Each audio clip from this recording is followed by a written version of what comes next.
good evening, and welcome back to I Saw You in That Thing I Saw You In, the podcast where we sit down with New England-based actors to discuss the craft of acting, projects they've done, things they've learned along the way, tales from the set, and tips on how to get your foot in the door. As always, our show is sponsored by the Parody News Network. Every week, PNN takes aim at a popular movie or TV show and parodies the shit out of it. If you're looking for humor and entertainment, not to mention a break from mainstream news programs, subscribe to the Parody News Network and enjoy watching the news again. Go to youtube.com/Parody News Network to like and comment your little heart out. PNN, your favorite movies and TV shows, satirized for your protection.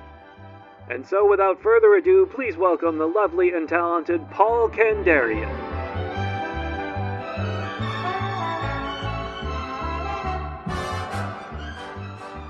Everything that I've done that I've gotten good at, it's always been kind of a natural way. It just felt right. It was something in me that needed to get out. And by far, acting was the thing that shouted the loudest and that I ignored the most for so long. Right. Because I just, I feel the one thing I wanted to do more than anything, if I fuck that up, what good am I? Right? So you get in that voice in your head, that false evidence appearing real, which is the acronym of F.E.A.R. Right. And you realize, you convince yourself it's safer not to do what you want to do more than anything than attempt it and fail at it. Right. So I didn't do it, just put it in the back burner. I can't tell you how many times I would just envision doing scenes in a movie, driving down the road, watching TV, never not thinking about doing scenes somehow. Yeah. And I would, so weird, but I would be sitting on the toilet at home and pretending there was a camera in front of me, just kind of look up slowly to stare into it and to be sad, be happy, whatever. Yeah. I was just making scenes, and it wasn't famous scenes. I wasn't reciting stuff from the movies like people do that. I just made up shit. I said this would be a good conversation between two people. Yeah. So I've always been doing it, always been acting, whether I knew it or not. Yeah. Until I started it when I was in my 50s. But we all do. We act people say you're good at improv. Yeah, we're doing it now. This is improv. How can you not be good at it? It's all you do all day long. Yeah, it's true. So it's just all the world's a stage. It was right, Yeah. So yeah, when it was time to happen, it happened bigly. The acting bug was a centipede that just wrapped its 100 feet around me and sucked me in. Bug bites hard, and they, as soon as are we at that point yet where I can talk about starting acting? Yeah, well, actually, that was right where I was going to jump to the moment where you booked your first show in later life. Yes, appropriately enough. God, yeah, my God, your research is impeccable. Hey, do you have people? Tell you, man? Do you have people, or is it you? It's me. I do. I'm chief cook and bottle washer in everything I do. Yeah. But the great thing about you booking your very first thing at 54 is I'm 54, so there's hope for me. So I'm very excited. Yes. So you would think, but don't get too wrapped up in that. You know who was my hero at the time? Speaking of improv, was Don Rickles. So my ball busting humor. I bought an album of his once. I was like 15. My mom said, "You can't listen to this because he said shit in it or something." Right. But yeah, I love that ability to think that fast on your feet, like Robin Williams on Jonathan Winters, say bang, bang, bang. Yeah. So I kind of developed that skill. I mean, insult comedy is just, and guys, that's all we do is bust each other's balls. True enough. And I've always been the one that, can get the zinger in there. Anybody goes, ooh. And if somebody zings me and tops me, I'm thrilled. Yes. Respect. Yes. I've been bested and I love it. Yeah. Because generally they won't get me that often. Yeah. That's because you're a hockey puck. Yeah. Yeah. That's so funny. I didn't even play hockey then when Rickles said all that. But yeah, so I was doing a story back in 2006 or 2007 about Kurt Columbus, who was then the brand new artistic director at Trinity Rep in Providence, which is a very well-regarded theatrical entity, one of the few company theater left in the country. And, I would go to shows there, and I had gone to shows in the little town where I live at Marion Arts Center. And I'd be like, God, what am I waiting for? Why can't I know I can do this. I know I can. And I saw a play there, I think it was Cherry Orchard. And one of the actors, Joe Wilson Jr., he came off from the lobby. And that's how sometimes they would enter. And he stood next to me, and I'm looking at him, and I could see the hairs on his arm standing up. And he was like, had a sheen of sweat. He was a very intense actor. And I almost cried. I mean, I was so caught up in that moment. I looked at him and said, why the fuck can I do this? And I can do this. What am I with? Me. It was me that was holding me back. Yeah. So I did, I was doing the story on Kurt, and then I went to the Art Center, Marion Art Center, and the artistic director then, I was talking to her. I said, I really want to try this. She goes, what are you waiting for? Just do it. So she was very straightforward and honest. She goes, just come down and audition. It's not a rocket science here. So I did, and I got in later life, appropriately enough, and first stepped on stage, and it was very small theater, the crowd's right there. Butterflies instantly went away, and I thought, this is what I should have been doing all along.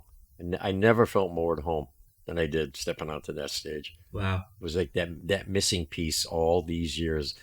Curly and City Slickers, Jack Palance, he said, you got to find that one true thing, that one true. And what's that? Fingers? No, you idiot. That one thing. And that was it. Acting was the one true thing I had been missing all along, because it just fulfilled a need in me to perform and be a class clown and, have permission to do it. Yeah. And at some point get paid for it. Yeah. So I did a bunch of shows there. And I at that time I was egotistical and snobby enough to think, well, theatrical acting is the only true acting there is, because you got to do it start to finish. Yeah. So I got very snooty about it. And then a friend of mine he wasn't a friend then, but started doing these small things down in Rhode Island. So I said, I'll give it a shot. And then I did a commercial for a friend of mine I played hockey with. He does these hokey, hometown commercials. I said, you suck, you need me. So he started putting me in commercials. And I started doing these little web series online, very little things. But I realized, wow, film acting it's an entirely different skill set than theater acting. Yeah. And I liked it. And I did a lot of free stuff for a number of years. But started film maybe early 2010s, 2011. Just started to do film stuff. Yeah.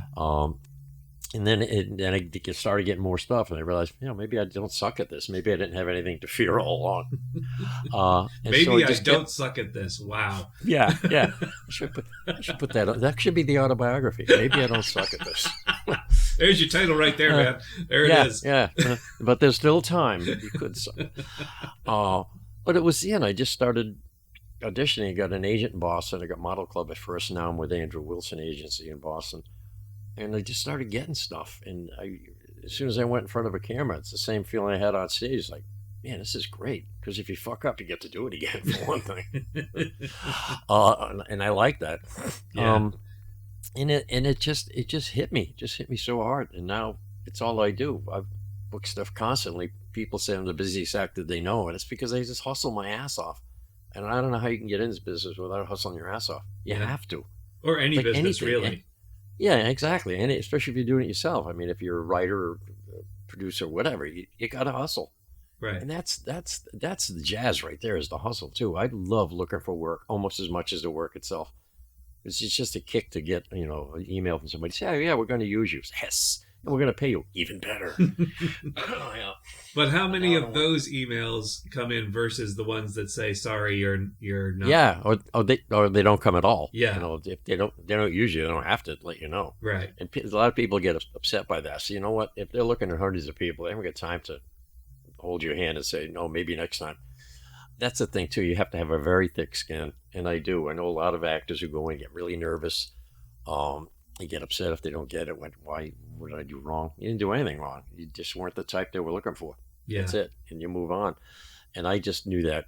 I mean, I know I'll get 1 out of 10 things. You're going to miss more than I got. But when you get it, it's like, yeah, I must not suck at this. they hired me. But yeah, you can't take it personally. You never can. And I don't get nervous at auditions. I don't get nervous doing the work. It just seems just like a natural extension of me. So yeah, it took a while to get there, but now it's all I do. And people say, you retired? I say, fuck no, I can't afford to retire, for one thing. No, this is what I do all the time. I got a Zoom tonight for a job in New York next week. I got to memorize stuff for a shoot this weekend in Rhode Island. And first week, luckily, I find a lot of stuff locally, which is nice. Mm-hmm. In August, I got a week-long shoot in New Bedford, which is 2 towns away from me. I mean, that doesn't happen often. Yeah. I usually having to drive a million miles, or they fly me all over the place. That's another thing I like too, because I can combine. There's 2 things I love more than anything: is traveling and acting. So if I get paid to go somewhere, it's kind of cool. Even if it's not, I just find local stuff to do. I love that because it's the 2 of the things I love more than anything: acting and traveling. Sure. I get paid to act in a faraway location. That's cool. Wrong with that? It's a lot of fun. Yeah. Yeah. So I guess the upshot of it is it don't wait. You can't. A dream deferred is a dream you'll never. It'll never happen. Right. You keep deferring it. And my TED speech would be. I'll tell you about my TED connection in a minute. But my TED speech would be that you don't wait. Always follow your heart. Because again, if you go to work every day at a job you hate, you're not going to be a very happy person. Right. And a friend of mine, I was playing hockey with a friend of mine who had a small insurance, or has a small insurance agency, and he's miserable. Hates it. Hates the clients. Hates the job. His wife's a dentist at a big company. They have their own dentist, and she hates it. They don't have any kids, but they live in this beautiful, beautiful house because they got a lot of money. I said, well, what do you want to do with your life? What would you like to do if you could? He said, I love building things. He built a bunch of furniture, so I could do that. I said, what the fuck are you waiting for? Do it. Quit, sell this goddamn business. He would say, I got like 6 years, 5 weeks. We're counting down until he could retire. I said, why are you going to wait that long? You'd be dead by then. He said, we can't. We need the money. I said, and this is when this expression dawned on me. Nobody ever says we need the happy. That's always true. We need the money. Yeah. Okay, when you make that the priority, you ain't going to get the other one. Yeah. If money is your priority, how happy is that going to make you? Maybe temporarily you can buy nice things, but if it's not the thing that connects your soul to a place it needs to be, it's just an empty journey. You're just doing it for the money. Okay. Yeah. Well, better you than me, and I ain't doing it. Yeah. And that's why I was a writer, started being a writer when I got a job in a newspaper in '83, and I still am. I haven't been in an office since '98 when I quit the newspaper job. But I wouldn't trade it for anything. And I always tell people I get the 2 least paying professions in the world: I'm an actor and a writer. Double jeopardy. I couldn't make a shittier existence financially, but I've never been happier. And that to me will carry me a lot further than money. Yeah. Money, you just piss that away, but happiness, you better not piss it away. It's all you got. Yeah. So, speaking of happy versus money, do you still take non-paying gigs if it's something you really love and believe in? Yeah, if it's a friend, I'll do stuff. If it's a couple of days or whatever, and if I can work it into the schedule. Yeah. With the caveat that if some paying job comes up, so there was a job they asked me to do in New York. These people who I really like and I wanted to work with, and I just couldn't do it. Couldn't work out the finances because it would have ended up costing me money or not making a lot. So yeah, as much as I wanted to do it, now I'm doing this job next week. I told the guy, "Okay, you got to get me done. Take a train down there, put me up, blah blah." And he said, "Okay," and then pay the money besides. So. Yeah, you just got to speak up for yourself. You gotta do what's right for you. Sorry, I'm still non-union, believe it or not. I'm still SAG eligible, and I don't want to join because around here, all you get for SAG is background and extra work, and nothing against them. I did that once. I want to never do it again. Why? So, yeah. So, I'm still SAG eligible, and if I do join, FICOR is a dirty word. FICOR is with you still get all the benefits without being an actual SAG. You don't get to see the screeners like I give a fuck what a movie wins the Oscar. I just want to be in movies and enjoying myself. So if I have to go FICOR, I will, and that's a dirty word to a lot of people, but I don't give a shit. Yeah. You got to do what you got to do for yourself. Yeah. So exactly. That's one thing I learned a long time ago is not to give a shit. Yeah. Because the people you think are judging you aren't, because they got their own shit going on. And nobody's going to waste that much time wondering what you're doing, because they got their own stuff. And if they are that worried, they're going to pick apart what you do. Fuck them. They're not worth knowing anyway.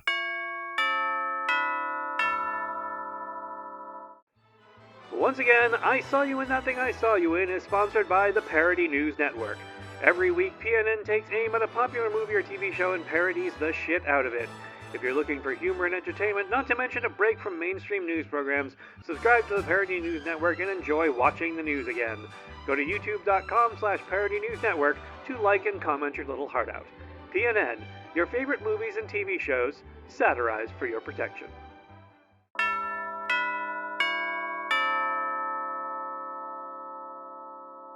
Just got very dark. That's all right. Let's bring it back. Let's bring it back. All right. So obviously you've done a number of plays, but am I right in saying that the big kahuna for you was Saints, Sinners, and Serial Killers? For theater? Yeah. Yeah. Just to work at the Wilburs, like, God, not many people could say they tread the boards at the Wilbur, so that's kind of cool. Yeah. Plus, I played Whitey Bulger one year, and then Neil McDonough played him the next year, so I played his brother, Billy, which was cool, playing off him. And then recently we did when I was Mickey Cohen. I was a thug in the Lana Turner thing that she killed her boyfriend. Yeah. And now that we're doing another one, and I play a grumpy old drunk at a bar. Oh, I can see that. I can totally see that. Typecasting. Yeah, I'm going to grow it out, it's just, yeah, so it should be fun. But yeah, so that's, but the most thing, probably the theatrical thing I'm most proud of is I used to work, I got paid actually, so it wasn't volunteer, but for creating outreach about addiction support together. It was a nonprofit that since merged with another one in Boston, became Second Act, so they're still doing stuff. But we would do original plays about addiction and the impact it has on families. And I did it because I think it's a valuable thing to do. Because my son, Lockwood, is a recovering opioid addict. He's been clean since 2013, 14. And now he's a counselor at high school, which happens with addicts. They give back by becoming helpful to other people. Sure. So that was fun. I really enjoyed that because we reached so many school kids. We did it at the Senate building in Washington for senatorial staffers when Obama was president. So it had a good run. And then one thing I wanted to do was write a play about my son's journey through addiction and recovery and our journey, combined journey, because I'm the only one who stuck by him. As luck would have it, we got asked by Harvard Medical School. They have a health story collaborative, and they asked my son and I if we wanted to do this. I said, yeah, I definitely want to do it. And so they asked us a bunch of questions. We outlined a bunch of answers, and it became like two different essays, one from me, one from him. And they combined them, and when they read them, and they said we all, both of us, my son and I, touched on the same points, the important parts. So they blended it into this like 30-minute short play. It was, I think it's fairly brilliant because I helped write it. But and so we staged it 4 times, and then the pandemic hit. Hasn't done it. Nothing's happened with it ever since. Oh wow! So I'm aching to get this thing made somehow. Either get it back on its feet. My son didn't do it. He wasn't playing my son. We had an actor do that, but I played me. But I would love to get it back on its feet again, or figure out a way to film it. Just gotta make that happen because it's too important a message. And where we did it at Harvard, we did it at BC, did it at Blue Cross Blue Shield, and did it at the VA in Providence. The last show we did that my son attended because that's where I finally got him to get treatment. Just started his recovery. So that was very fitting. We did it there, and it was very well received. And the pandemic happened, and shit came to a halt, and this hasn't done anything since. So if you know anybody who wants to produce a play or maybe a short film, you just let me know. If anybody within the sound of my voice is interested, please reach out. Yes. And let's get that going. It's for a very good cause, recovery, because our mantra was recovery happens. And too many people think it doesn't. Yeah. Once you're an addict, always an addict. Nah, not necessarily. Yeah. If you got the drive, if you got the strength, as I told my son, it's got to come from you. It's got to be in you to get out, to make it happen, to beat this beast back. Right. And he did. And that's what it takes. It takes that commitment of you. Nobody's going to do it for you. So anyway, so where are we now? So we are, we're on your IMDb page where you have more than 100 credits. Yeah. Which is extraordinary. Do you yeah, have it's at over 100 now. over 100? Yeah, yeah. Do you have a favorite? Oh God. Well, I think just as far as reach, EFIS, the baseball movie, that premiered at Cannes, which I didn't go to. I should have, but it was very expensive. And it did really well. I saw it at the premiere in New York, so that was cool. And the movie came out really, really well. Very proud of it. I had a smallish part. I was a field umpire, but that was special just because I don't like baseball. I hate baseball. It's boring to watch, but I like good sports movies. I love sports movies that tell a story, and this is a great story. But older athletes not really ready to face the fact that maybe they can't be playing this kid's game anymore. And that was my life, because it took me till 2.5 years ago to stop playing hockey, even though my body was saying, stop, for Christ's sakes, what are you doing? And I finally did. I got a shoulder replacement. But the things that used to hurt a lot don't hurt as much since I stopped playing. Yeah. Finally listened. So it's that kind of movie. It's about, older athletes. And it was just beautifully done. It was all Emerson people, actually. It was Emerson. A bunch of guys are in their 30s. They got back together and did this movie that has played all over the world. It had theatrical release. It did very well in theaters, coast to coast. So that was cool. I liked that one a lot. I liked one of the first features they did was Gutterbug, based on the punk scene in Alston or Brighton, and drug use. I played a father in that. That came out so well. We saw that it actually won Best Jury Award at Woods Hole Film Festival, and I saw it that night, and it's like, wow, this is the first time I've seen a movie come together so beautifully like this in a theater. It's like, and now I'm getting kind of used to seeing it in theater, so I don't have to duck my head anymore. But that was a lot of fun. That was a good film to work on. Anyway, one of the other movies that you were in that's getting a lot of positive attention is Invisible. It's with Ryan. The festival circuit, and it's just racking up laurel wreaths. And I saw that, so that qualifies as I saw you in that thing I saw you in. Obviously, I saw you in Typo Squad. Words Can Hurt You. Cheap plug, but I thought Invisible was really, really good. A really good piece. Shout out to Ryan. Ryan Nunes is the guy behind that. And we're doing another one soon called Drowned. Yes, he does all these. He does all these short films with an emphasis on mental health. So Invisible, this young woman had chronic pain. Everybody's like, man, you're too young to have pain, blah, blah. But, shit happens to people. And he did another one about Alzheimer's. I was supposed to be in it, but I couldn't be in it. But it was really beautifully done. And this one is about feeling overwhelmed, stress, and anxiety. Yeah. So he does all these really nice, almost service pieces to show people you're not alone. You might think you're alone, but you're never alone. There's always people in the same situation. So he is incredibly compassionate, creative young man. I love this kid, and I love working with him. And you got to work with the amazing Maddie Schmallow, who was the lead. She's so good. She's so good. Oh, I didn't know. So you know her? Yeah, she was with PNN. She was. I've worked with her before. Yeah, and she's I haven't seen them all. Sorry. Yeah.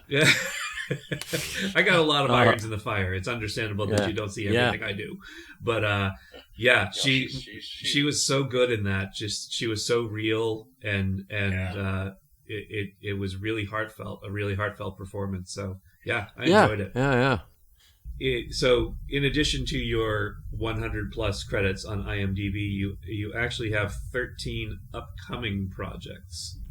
Yeah, I saw that. I did. I think some of them are just never going to happen. I don't know how to get them off there. I'm exhausted. We're almost done. Is there something you'd like to do in the future that you haven't done yet? Oh, that's a good question. Thank you. That's what we're here for. I guess it's too late to play pro hockey. So. Yeah. No, so I'm doing it. I don't regret a day. The only day I regret is if I don't think I've done enough. So you always got to push yourself. One thing I'd like to do within reason, anyway. Interpret it however you like. Yeah. No, because I've done it. Okay. There is no bucket list because pretty much checked off anything, within reason that I wanted to do. And as I said before, everything that I've accomplished in life has been something I've always wanted to do, so it kind of made it happen. And this acting thing is the latest and liveliest incarnation of an existence. I think you got to reinvent yourself every once in a while. You can still do what you do, but you can just do something else, do something different. And acting is my latest and longest lasting reinvention, and I'm never going to stop. So it brings me all the joy and happiness it could possibly bring. A lot of money would be great, but you don't get into it for the money. If you do, you're in it for the wrong reason. Right. What about within acting, though? Is there anything within acting? Yeah, no, that's what I'm thinking. Action hero? Yeah. Have I done that? I don't know. Have you? No, just in Typo Squad. Well, sure, you were an action hero in Typo Squad. Everyone was. No, I don't like these Marvel movies. I know people go gaga over Marvel and Star Trek and Star Wars or whatever. And no, I like two-handers. I like movies with heft. I like movies with angst and conversation and triumph and tragedy between two people or two families or whatever. I love stories that tell a story that's believable and possible. So yeah, there's no genre I'd like to attack that I haven't already, because they don't appeal to me, and that one does not appeal to me. Yeah. That's it. If they gave me $10 million to put on a tight suit and run around as an old arthritic superhero, fuck it, yeah, I'll do it. Fuck it. Yeah. Yeah. Maybe I don't suck at this. That's my mantra. Yeah. Maybe I don't suck at being this superhero thing. But yeah, the bigger the budget, no, I don't know. I saw after Hackman died, I watched Scarecrow because Pacino was talking about it, doing their movie Scarecrow with Al Pacino and Gene Hackman. It's so good. I mean, it's so simple. Even like Midnight Cowboy. I mean, I'm a huge advocate of 70s movies. I watch 70s movies every chance I get, not just Godfather or Jaws, or those, but just wonderfully made movies at an era when movies were starting to break out of this new shell. I mean, my dad's generation of acting was Cagney, Douglas, John Wayne. It was often overdone, but that was the style of the time. And then you get into the 60s, more avant-garde stuff. And it was more just letting loose and telling us a good story and a believable story.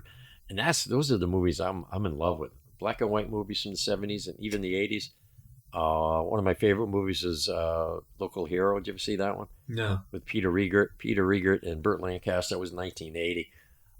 Just there's so many little independent movies out. That's why I think the future film is independent movies, because they could be made for a lot less, and you get a lot more potent storytelling than you do just throwing $500 million at a Marvel movie.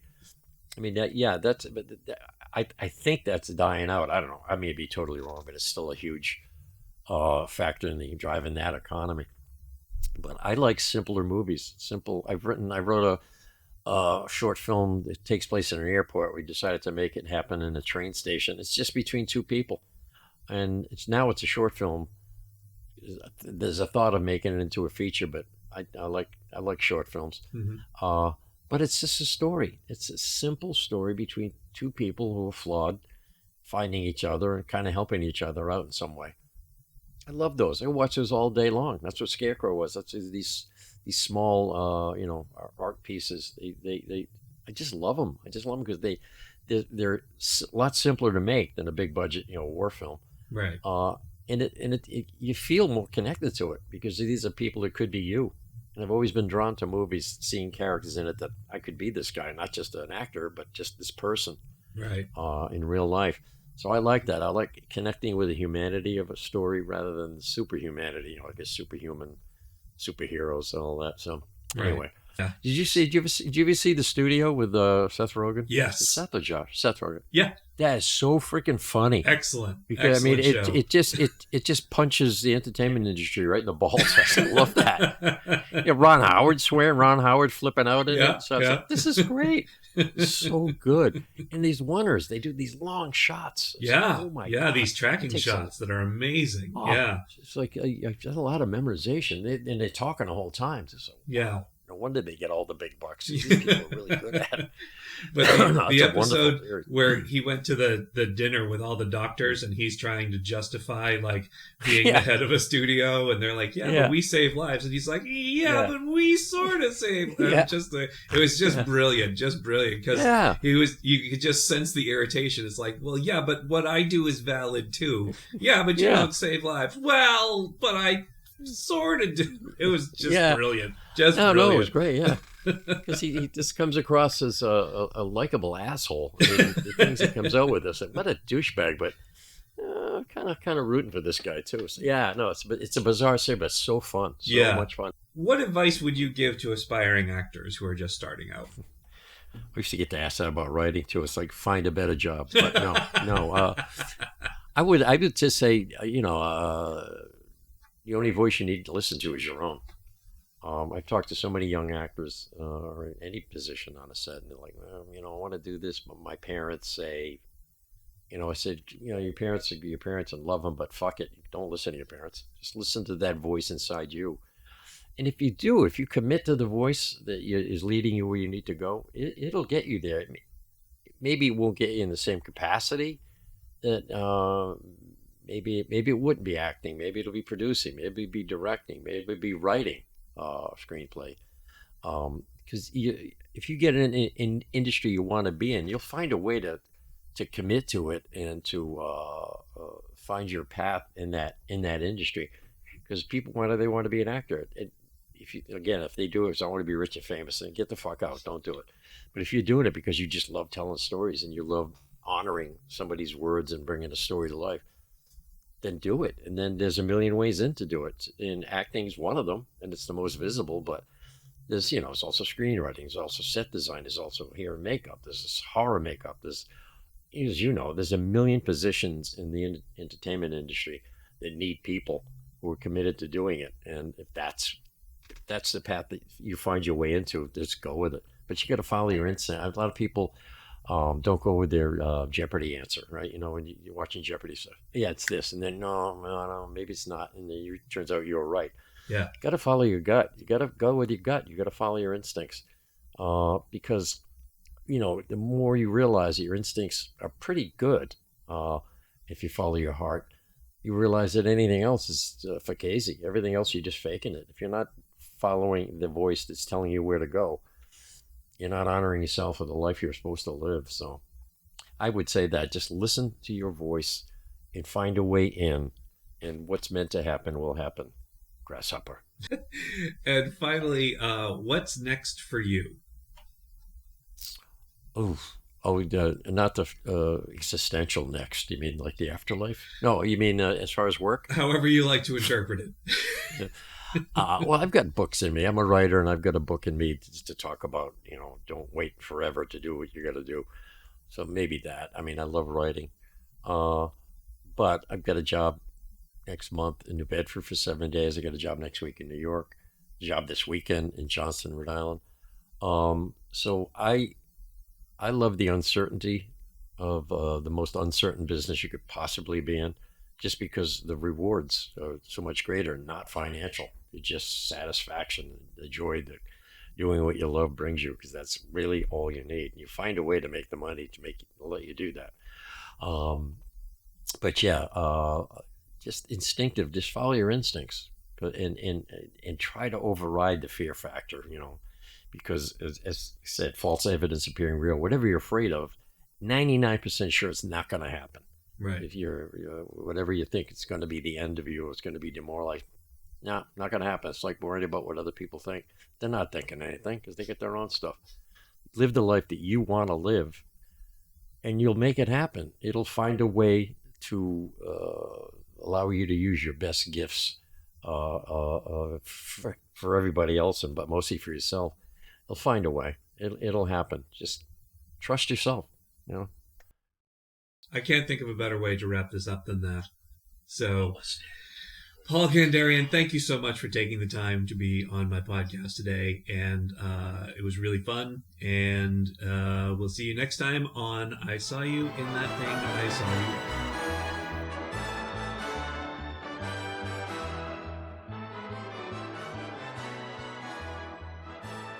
If you're hearing this message, you've listened to the entire podcast, and for that, thank you.